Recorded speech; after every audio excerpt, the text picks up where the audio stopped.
Hey guys, all right, so time for a midday market recap. We're going to go over the trades for today.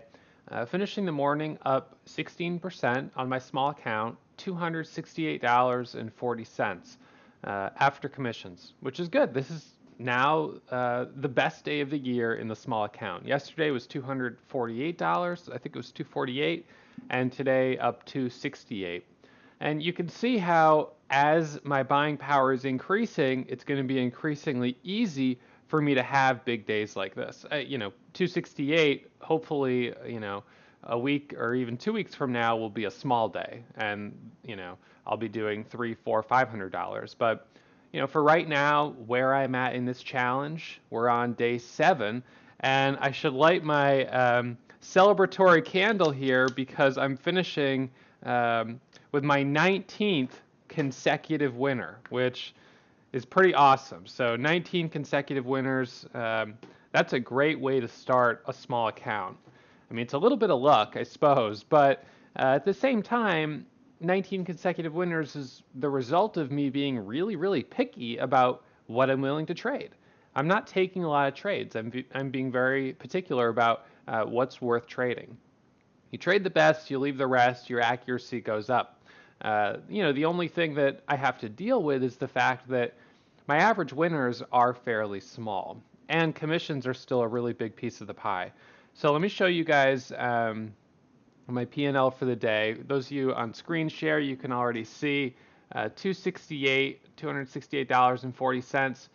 I started this morning with $1,613, up a little over $1,000 since I started this account last week. And my buying power is right around 11,000. So, that's pretty good. Now, the two trades I took, GEVO and SKLN, $260 on GEVO, $110 on SKLN, and commissions, you can see, are over $100. So, that's the problem. This is my post on StockTwits, and then this is my live account right here. All right, so, I'm at a point where commissions continue to be a pretty big piece of my profits. It's not ideal, but it is what it is. So today I had a total of 13 executions, 13 orders. 13 times 495 per trade is 64.35. So that's why it's that high. And then the ECN fees are just the result of the number of shares that I'm trading. So basically the way I traded today was, a little bit closer to how I would trade with my regular size account. I got in SKLN when I first got in that one, and I can pull up my order sheet here. Let's see, show closed orders. So the first trade of the day was, for some reason this isn't sorted in the right time. So first trade of the day was buying 2,000 shares of SKLN.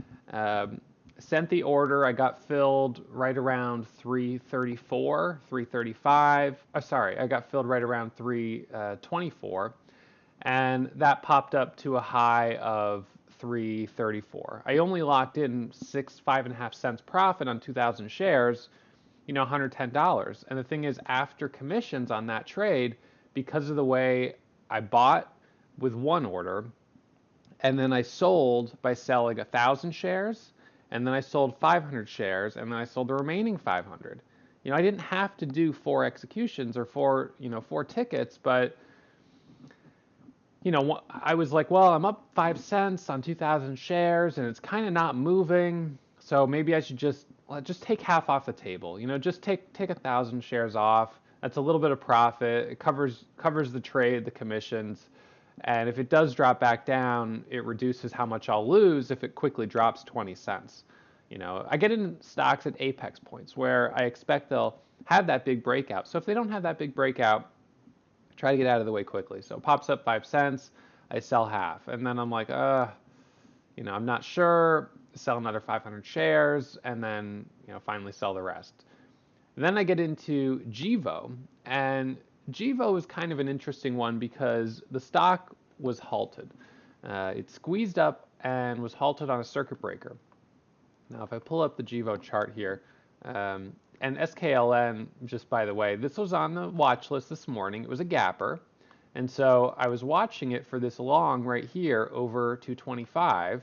For those of you that can see the chart, and I'll put this on YouTube, long over 325, thinking that over 325 we would go back up to high of day. Pre-market highs were 345.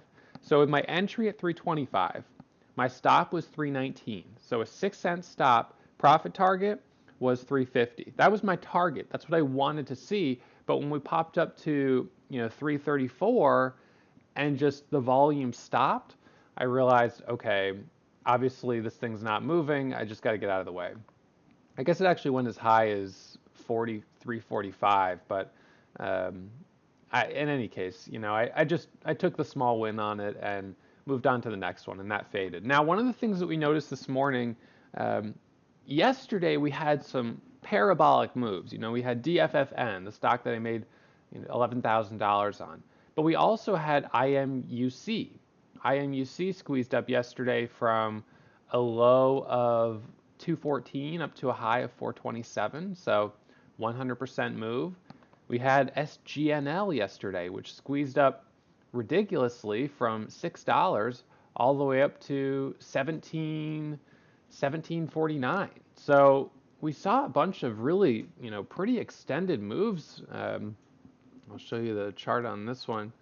Some pretty extended moves here on a few names. And then what ended up happening today is these rolled over. The market opened and they rolled over. So there's SGNL, the big move yesterday, bell rings and it rolls over.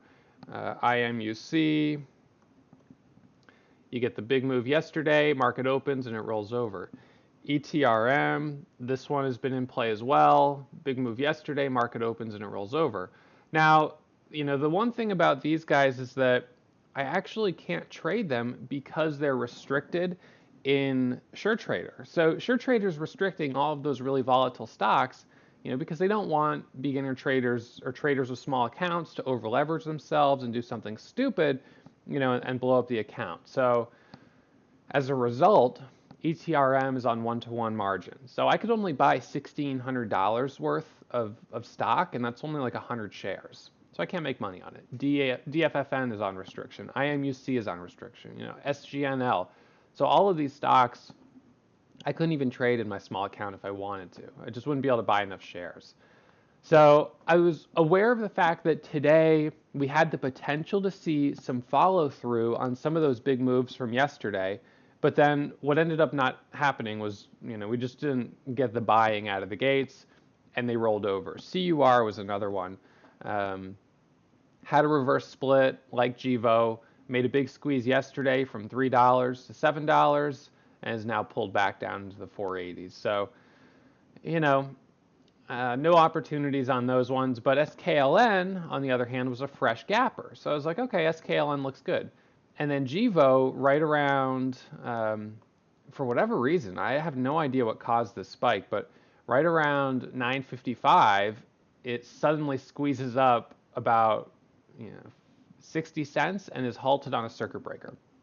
So I was like, okay, squeezes up, it's halted. I'll look to jump in this for continuation. So that's what I did. The market, it resumes trading after the 5-minute circuit breaker halt. I jumped in with 2,000 shares of GEVO. Let's see, I got in right around 436, and then it popped up to 455, and then it dropped back down. I stopped out at 443. It was about $90 or something like that. It wasn't a big winner, but that was one entry, one exit. So now, I'm up to, 5 executions, 5 tickets. Now that's like 6, 7. Then I got back in GEVO, and on this one, I got back in at 60, I got back in at 455. It spiked up to a high of 470, maybe 474, and I sold at 465, 1,000. Sold another 500 at 468, and another 500 at 455. So that got me up to my 13 total tickets, and another on that was a good trade though, and total profit on the name $260. But the result is that I'm up $370 before commissions. After commissions, I'm up only 268. So, what could I do to help reduce the number of commissions? Right now, I could avoid scaling. Scaling is a strategy that works really well when you have big size because, when you've got 5,000 shares and you're up 20 cents, you want to sell half, take a little off the table. And who cares about the $5 commission? But when you're doing it with 2,000 shares and the profit is only 10 cents, every time you do that, you're just taking away from the profit. So at the same time, it does reduce my risk because as soon as I get into a trade, I'm getting in with max size. I'm pretty much using all my buying power when I first get in. And so as soon as it pops up, I'm able to start reducing my risk by taking some of that risk off the table. And if right now it's costing me, a little more because, proportionally the commissions are higher than what I'm making, than what they would usually be, then maybe that's just something that I have to deal with for the next couple weeks while I'm building up this account. So that's kind of the two schools of thought. One, do I change my strategy to accommodate the higher commissions, which then means I might be taking a little bit more risk because I'm holding the full position until I see an exit indicator. And sometimes when you finally see that exit indicator, the stock is dropping. So that could go from me being up 10 cents on 2,000 shares, which is a nice $200 winner, to being break even, or even worse, being red. And I've had a couple of trades so far where I got in, it popped up, I sold half, and then I sold the rest break even. And if I hadn't sold half at profit, I would have been red on the trade. So the result of me scaling out is that my accuracy is higher. I've got a lot of winners, 19 winners in a row. But my average winner does become a little bit smaller because I sell half pretty early on. And then, if it does end up running, because I sold half my position so early, the amount I'm going to make on the trade is really reduced. On the other hand, if, it pops up, I sell half, and it does drop fast, that might ordinarily be a loser for a trader who's holding the whole position. And for me, it's a small win, or just above break even.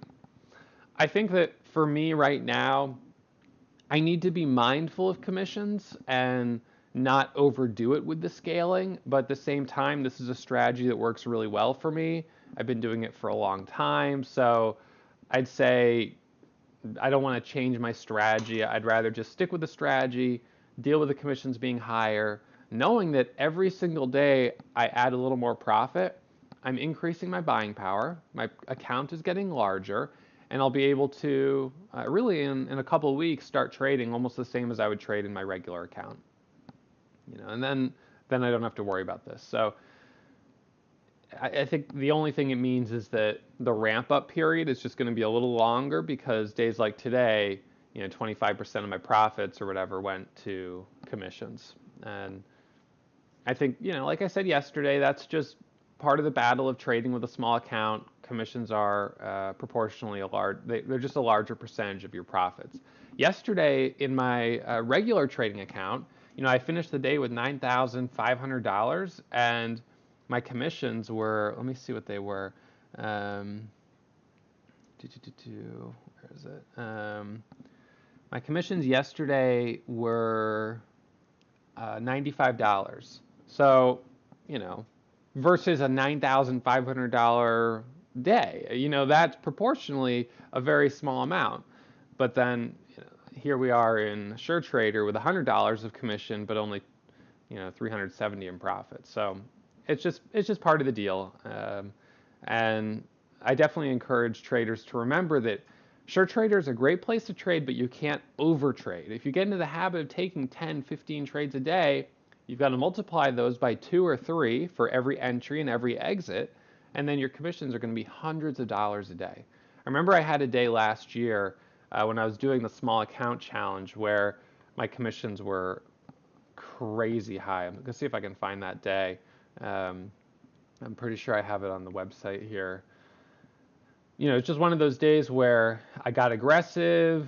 I just started trading a lot, and next thing you know, um, my commissions were hundreds of dollars. So let's see. Here's a day where this is from last year.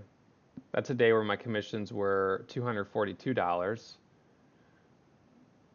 Let's see. There's a day where the commissions were $203. It's not horrible. I do feel like there's another day that's 230 in commissions. And all of these days, almost all of them were green, so it's like it's not the biggest deal. I guess well, I guess maybe 230 was as high as it went. Thought it was higher than that, but in any case, for a day where I only made, well, I made 3 trades on this day, $230 in commissions. So, 3 trades, and it definitely hurts that 25% of my profits there went to commissions. In total, during that challenge where I was trading at SureTrader, I made $10,000 and 2,500 of it went to commissions. So it was right about 25%. And last year in my main account at Speed Trader, I made $222,000 after commissions, and my commissions were $25,000. So it's kind of crazy, $25,000 in commissions, but that's only 10%. So that's more reasonable, and I can handle that. That works, and so. Anyways, just something to be mindful of for those of you trading in SureTrader or trading with a small account. Commissions are tough, and it's just something that you got to kind of work through. Now, for those of you that are at light speed, and some of you at Speed Trader also are choosing to do this, you can trade with per share commission. So if you only trade 100 shares, your commissions might only be 10 cents or 30 cents or something like that. It would be 30 cents. And then if you trade 1,000, your commissions would be $3. You can do that with Lightspeed. You can get per share pricing. But the disadvantage to that is that if you take 15,000 shares, all of a sudden your commissions are going to be like $40 or $50 each way. And you could be back at $100 in commissions. So that only works when you're trading. Per share trading commission structure is only good if you trade on average less than 500 shares. Once you're trading more than 500 shares, it's really better to be on a per share or per trade commission structure. All right, so in any case, that's kind of where we're at today. It was sort of a slow day in my regular Speed Trader account. I only made $120 on GEVO. SureTrader, $268 after commission. So another solid day. I'm up 208% on that account. Started with $583, and I'll open tomorrow a little over $1,800. So that gives me Thursday and Friday to get over $2,000, which hopefully I'll be able to do, and hopefully close the week right around $2,200, which would be $1,000 profit this week. All right, so we'll see what we can do. That's the goal. Hopefully, I'll have a couple more good days. Really just takes one trade, but I've been averaging two stocks a day in this account. So if I can find 2 opportunities to jump in, get some profit and get out, that's what I need right now. It's just like every little brick building up this foundation, and then once the foundation is high enough, then I can really start to pick it up. All right, guys. So any questions from those of you watching? Let's see. Sergio, you say you finished the day with $352, was up $500, but gave some back, decided to be done. You know what? That's smart. One of the things that I used to do a lot is when I was up, if I have triggers, and one of those triggers is that if I'm up, $500 and I have a $600 loss and I go red, then I get really frustrated and I start I want so badly to get back to where I was. And almost always, if I give into that emotion, I end the day down $1,000 or more. So I've had to have the presence of mind to say, look, just throw in the towel on the day, walk away. And so for you, not trying to fight to get back that, $150 you lost is really good. And you should be proud of yourself that you were able to take the 350 and walk away. $350 a day consistently is like $80,000 a year. That's great. You should be pumped about that. What's up, James? All right, that sounds good. Um, and finish, Michael, you say you finished red because of commissions. I definitely have had that happen too, where, before commissions I'm green, but after commissions I'm down, $100 or whatever. And that's one of those days that is annoying, but it's the cost of doing business, I guess, the cost of trading. And this is a job where we don't have a lot of overhead, So our primary overhead, some software, subscriptions, some tools, and then the commissions that we pay, on every trade. All right, guys. So that'll do it, I guess, for today. And I will see you guys first thing tomorrow morning. Hopefully, we'll have some better stocks on the gap scanner. Today seemed like it was kind of like that rest day in between some big momentum yesterday, and hopefully some big momentum tomorrow. That's what we'll see. Okay, I'll take a look at that IMNP. Yeah, if there's any stocks you guys want me to look at, I can take a peek. So IMNP, this one it's a literal penny stock. It's 19 cents a share. So for me, it's below my minimum price. I wouldn't trade stocks this cheap. I really don't trade stocks below $1. You can see on the daily chart, it's got the 200 moving average at 34 cents and the 50 moving average right here at 20 cents. It kind of came up and tapped that 50 and then pulled back off that level. ETRM, yeah, kind of fading today, rolling over a bit. But you can see again how the market opened, it dropped down, and then it spiked up, and then it came down again. It's just so choppy. And I'll admit, I'm one of the guys who, despite this stock moving from $1 to $30 a share, I'm a guy who lost money on it. How is that possible that a stock could move that much and I could be so stupid? Well, I just didn't seem to trade it in the right ways. The first couple days, the first day especially, I didn't trade it at all, and then or maybe I traded it. I took a small trade on it, and then day 2, day 3, it just seemed to get choppy, and it's not the first time we've seen that happen. And even DRYS was not the easiest stock to trade. I was away during the day where it had the biggest move, but during the first day that DRYS spiked up, it spiked from $4.75 up to $15.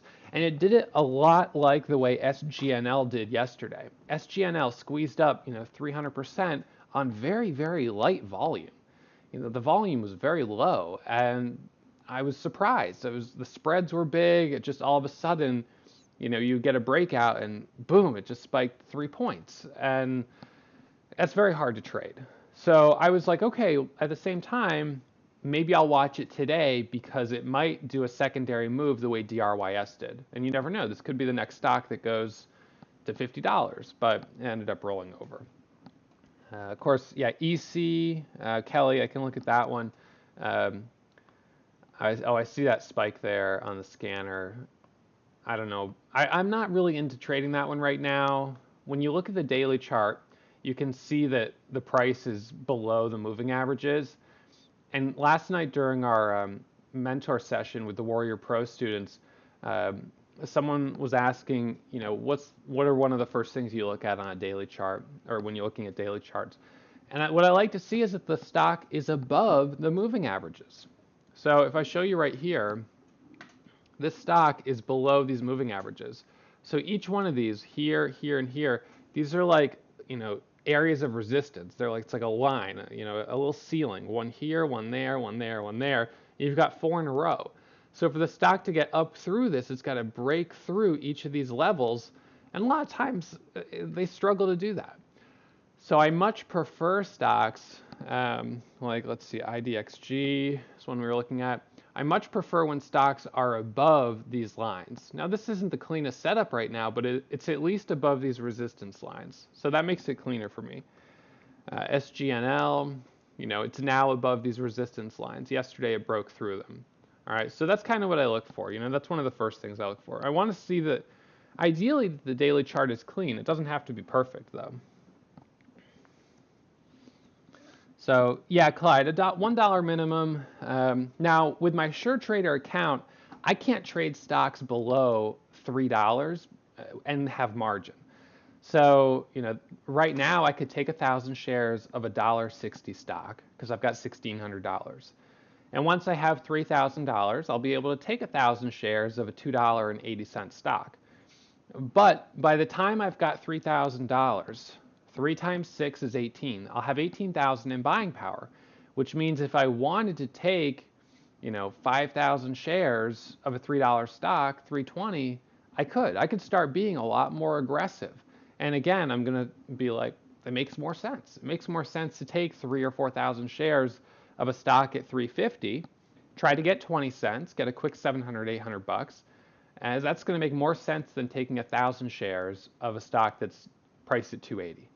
I'm just going to gravitate towards those higher price stocks. Now, once my account is $6,000 or $7,000, well, I could trade the cheaper ones also, but I probably won't. And generally, they're not as clean. A couple today that OPGN. That one was popping up a little bit today. We also had, what was that other one? Oh, DXTR was popping up that one did make a nice move today from $1.30 all the way to 220. So, sometimes those are worth watching, but again, not below $1. So my e-signal plan is the middle of the road package. It's not the most expensive one, but it's not the cheapest one. I think it's called Signature. You guys could call up e-signal, and usually if you call them, they'll give you a discount or a kind of like an introductory promo type of thing. All right, let's see. Yeah, so Ivan, that's true. Right now I am trading in 2 accounts, which is hard. It really is hard. And yesterday I had a winner. I made money. Well, I made money in both accounts, but on the stock Cool, COOL, I was profitable in SureTrader and I lost in SpeedTrader. It's just hard to trade 2 accounts at once. And my focus is primarily the small account because I can't afford to take losses in it, so I have to be really diligent. Now, last year was different because I was trading in both accounts, but I would take really big size in my big account, and then I would focus on the big account because I knew if I lost money, the loss would be, a lot higher, and it just became the account that I would focus on more. And this year, I think just because I had such a great year in 2016, I just don't really care as much about my big account. Yeah, I'd like to make 500 or 1,000 a day, but if I don't, it just doesn't bother me. So I think that my mentality is a little different, and I'm able to kind of take a position in the big account, let it sit there while I focus on the small account. Hopefully they're both working. If not, I'll stop out of the big account and take the loss in it. So yesterday I lost $1,400 on that one trade, whatever it was. Yeah, it was on Cool.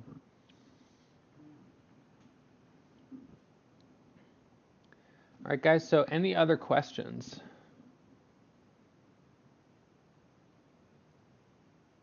Yeah, Mark, and inevitably I will have a losing trade in the small account, and the important thing is that I cut the loss really quickly. That I just bail out, I cut the loss, don't hold on to it. And that'll pretty much be the most important thing. It'll happen.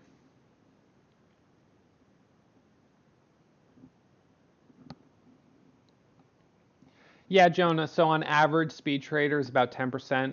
The commissions are about 10% of my profits, and obviously, they don't calculate them based on a percentage of your gains. It's just that at the end of the day, that's kind of what it is, what it ends up being. And SureTrader is closer to 25%, at least right now.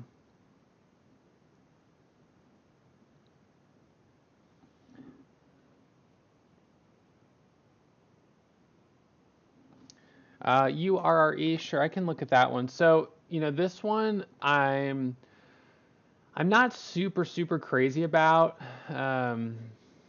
Uranium Resources, the float on it, URRE, is 11 million shares.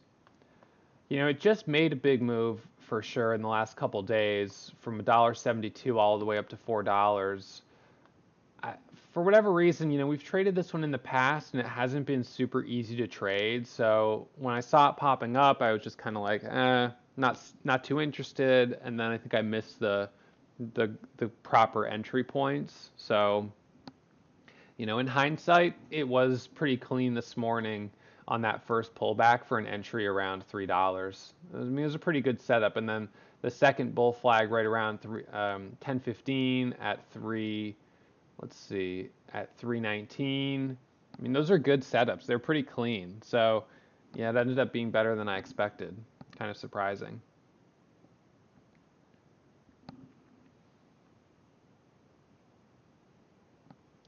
So, Derek, my strategy is all about trading the morning. The first 2 hours is when we have the most volatility. It's when we have the most volume and the most momentum.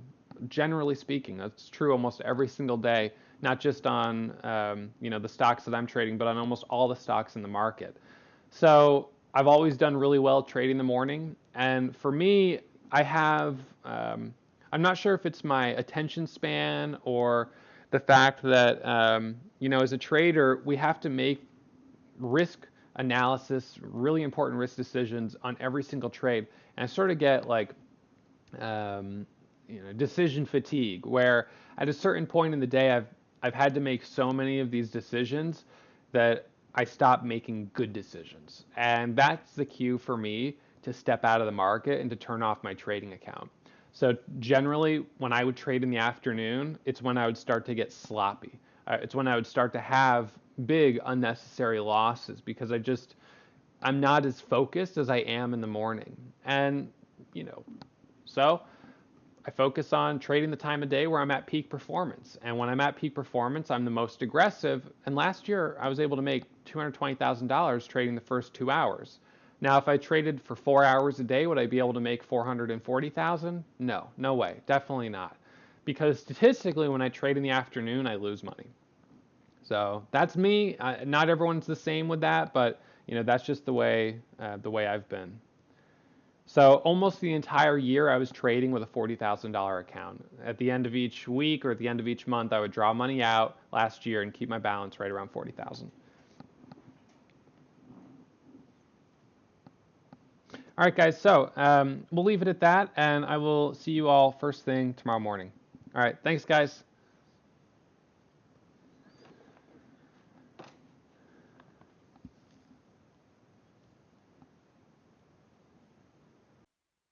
Let's be honest. If you made it this far, you must have really enjoyed that video. So what's stopping you? Subscribe right here and get email alerts anytime I upload new content. Until then, happy surfing!